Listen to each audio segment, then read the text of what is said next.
السلام علیکم ورحمۃ اللہ وبرکاتہ۔ ریڈیو HRDF میں خوش آمدید۔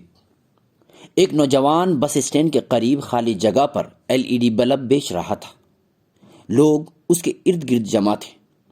کچھ لوگ بلب خرید رہے تھے، کچھ اس بلب کے معیار کے بارے میں شکوک و شبہات کے ساتھ واپس لوٹ رہے تھے۔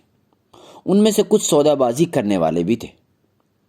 ہم سپر مارکیٹوں اور شاپنگ مالز میں بغیر کسی سودے بازی کے پرنٹ شدہ ریٹ پر سامان خریدتے ہیں، لیکن ہم روزمرہ کے روزی روٹی کی تلاش میں رہنے والے لوگوں کے سامنے سودے بازی کرنے میں کوئی ہچکچاہٹ محسوس نہیں کرتے۔ جب رش کم ہوا تو میں اس کے پاس پہنچا اور بلب کی قیمت معلوم کی۔ ایک بلب کی قیمت 40 روپے تھی، اور اگر 3 بلب لیے تو صرف 100 روپے قیمت ادا کرنی ہوگی۔ میں نے اس سے 3 بلب خریدے اور ان کی قیمت ادا کی، اور میں نے اس سے پوچھا کہ اسے کم از کم 6 ماہ تک استعمال کیا جا سکتا ہے۔ نوجوان نے کوئی جواب نہیں دیا۔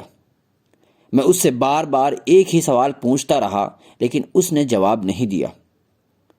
وہ بیچنے میں ہی مسلسل مشغول رہا۔ جب اس نے دیکھا کہ میں جانے کے لیے تیار نہیں ہوں تو اس نے کہا، بھائی، میں یہ نہیں کہہ سکتا کہ اسے کب تک استعمال کیا جا سکتا ہے، اور مجھے اس کے معیار کا کوئی اندازہ نہیں ہے، لیکن میں اسے اپنے گھر میں تقریباً 1 ماہ سے استعمال کر رہا ہوں۔ میں بس اتنا ہی کہہ سکتا ہوں، میں ان خصوصیات کو نہیں بیان کر سکتا جو اس میں نہیں ہیں۔ اگر میں نے ایسا کیا تو یہ دھوکہ ہوگا۔ میں ایسا نہیں کر سکتا۔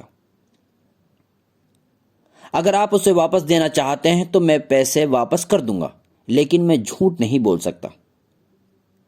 یہ ان نایاب آوازوں میں سے ایک تھی جو جدید دور کے تجارتی رجحانات میں نمایاں تھی، جو اس سوچ کے ساتھ لوٹ مار اور چوری کرتے رہتے ہیں کہ کسی بھی طرح پیسہ اپنے ہاتھ آ جائے۔ تجارت ایک بہت ہی مہذب اور بابرکت پیشہ ہے، لیکن آج یہ ایک ایسا میدان بن گیا ہے جہاں زیادہ تر لوگ دھوکہ کھا جاتے ہیں اور دے بھی جاتے ہیں۔ آج تجارتی دنیا بلیک مارکیٹ، ذخیرہ اندوزی اور قیمتوں میں اضافے سے بھری پڑی ہے۔ کچھ لوگ اپنے سامان کو بیچنے میں اللہ کا نام لے کر جھوٹ بولنے میں بھی کوئی شرم محسوس نہیں کرتے۔ آج کے دور میں جب تمام اشیاء کی نقلیں دستیاب ہیں، لوگ اسی کو اصلی کے طور پر بیچنے سے گریز نہیں کرتے۔ تجارت میں غیر ضروری اور جھوٹی قسمیں نہیں کھانی چاہیے۔ اسی طرح ناپ تول میں کم و بیشی نہیں کرنی چاہیے، کیونکہ یہ بہت بڑا سنگین جرم ہے۔ قرآن کی 38 سورت ایسے جھوٹوں پر لعنت اور تنبیہ سے شروع ہوتی ہے جو ناپ تول میں جھوٹ بولتے ہیں اور دھوکہ دیتے ہیں۔ جب بازار اور مال دھوکہ دہی اور لوٹنے کے مراکز بن گئے ہیں تو اللہ ہمیں اس پیغمبرانہ کلام کی بنیاد پر اخلاقیات اور ایمانداری کو برقرار رکھنے کا سبق دے رہے ہیں۔